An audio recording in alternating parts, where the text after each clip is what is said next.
ಎಲ್ಲ ನನ್ನ ಕರ್ನಾಟಕದ ಕುಟುಂಬದ ಸದಸ್ಯರಾದ ನನ್ನ ಕನ್ನಡ ಜನತೆಗೆ ಈ ಪ್ರೀತಿ ಯಶವಂತ್ ಮಾಡೋ ನಮಸ್ಕಾರ. ಇವತ್ತು ಹೇಳ್ತಾ ಇರೋ ವಿಷಯ ಬಂದ್ಬಿಟ್ಟು ಯೂಟ್ಯೂಬ್, ಇನ್ಸ್ಟಾಗ್ರಾಮ್, ವಾಟ್ಸಾಪ್ ಮತ್ತೆ ಈ ಹಿಂದೆ ಬ್ಯಾನ್ ಆದ ಟಿಕ್ಟಾಕ್. ಈ 4 ಆ್ಯಪ್ನ ಯಾರು ಈ ಪ್ರಪಂಚಕ್ಕೆ ಪರಿಚಯ ಮಾಡಿಕೊಟ್ರು ಅನ್ನೋದನ್ನ ಹೇಳ್ತೀನಿ. ವಿಡಿಯೋನ ಕೊನೆವರೆಗೂ ನೋಡಿ. ಮೊದಲಿಗೆ ಯೂಟ್ಯೂಬ್.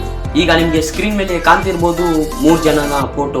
ಇದೇ 3 ಜನ ಸೇರ್ಕೊಂಡು ಈ ಯೂಟ್ಯೂಬ್ನ ಇಡೀ ಪ್ರಪಂಚಕ್ಕೆ ಪರಿಚಯ ಮಾಡಿಕೊಟ್ಟಿದ್ದಾರೆ. ಇದಾದ್ಮೇಲೆ ಇನ್ಸ್ಟಾಗ್ರಾಮ್. ಈ ಇನ್ಸ್ಟಾಗ್ರಾಮ್ನ ಕೆವಿನ್ ಸಿಸ್ಟೋಮ್ ಮತ್ತು ಮೈಕ್ ಗ್ರಿಗರ್ ಎಂಬ 2 ವ್ಯಕ್ತಿಗಳು ಈ ಪ್ರಪಂಚಕ್ಕೆ ಪರಿಚಯ ಮಾಡಿಕೊಡ್ತಾರೆ.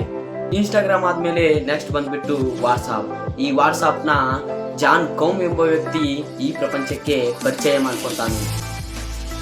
ಇದೇ 6 ವರ್ಷದ ಹಿಂದೆ ಬ್ಯಾನ್ ಆದ ಟಿಕ್ಟಾಕ್ ಬಗ್ಗೆ ನಿಮ್ಗೆಲ್ಲ ಗೊತ್ತೇ ಇದೆ. ಇದ್ರ ಬಗ್ಗೆ ಹೇಳೋ ಅವಶ್ಯಕತೆ ಏನಿಲ್ಲ. ಈ ಟಿಕ್ಟಾಕ್ ಬಂದ್ಬಿಟ್ಟು ಈ ಸ್ಕ್ರೀನ್ ಮೇಲೆ ಕಾಣ್ತಿರೋ ವ್ಯಕ್ತಿನೇ ಇನ್ವೈಟ್ ಮಾಡಿದ್ದು.